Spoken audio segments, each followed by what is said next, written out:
The objective of this lesson is to identify angle measures with reference to fractions of a circle. In the previous lesson, students measured angles using non-standard units. In this lesson, students will use a manipulative tool called angle legs to measure angles with reference to circles.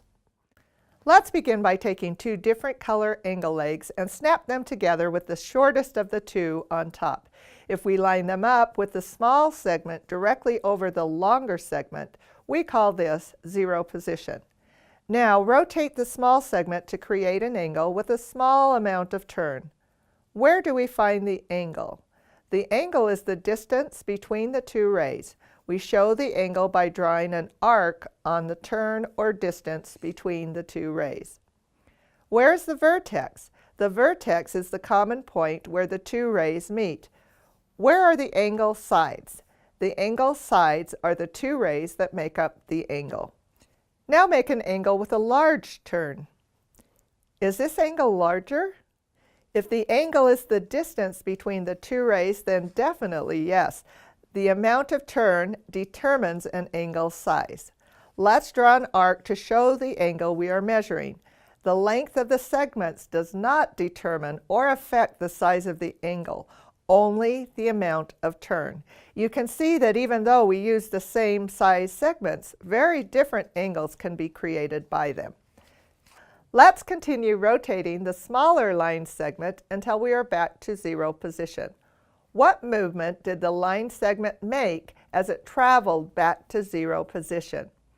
If we start at zero position and turn the smaller segment until it returns back to zero position, it seems to make a complete circle.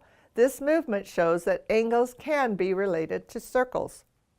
Let's create an angle that travels 1/4 of the way around a circle. Where is the angle? This is an angle measure that shows 1/4 of a rotation. Now create an angle that travels 1/2 of the way around the circle. Now where is the angle? Drawing an arc for the angle represents an angle measure that shows 1/2 of a rotation. Create an angle that travels 3/4 of the way around a circle. Where is the angle? Again, drawing the arc will represent the angle measure that shows 3/4 of a rotation. This picture shows that arcs are used to show the inside of an angle. The dotted lines are used as a reference point, but without the arcs, it would be difficult to determine which arc we are looking at. What fraction of the circle has our first angle turned? It looks like about 1/4 of the way around the circle, so we would call this an angle with 1/4 of a rotation. This special type of angle is also called a right angle. Looking at our second angle, what fraction of a circle has this angle turned? This angle is a special angle because it has turned halfway around a circle and creates a straight line. This special type of angle is called a straight angle. What about the third angle? What fraction of the circle has this angle turned? It looks like about 3/4 of the way around the circle. We would call this an angle with 3/4 of a rotation. What if our angle makes a full rotation around a circle? We would show this as a full circle around the endpoint since the segment traveled around the entire circle. Students will continue to create different angles of different fractional turns and describe them according to a fraction of a rotation of a circle. The objective for this lesson was to have students identify angle measures with reference to fractions of a circle.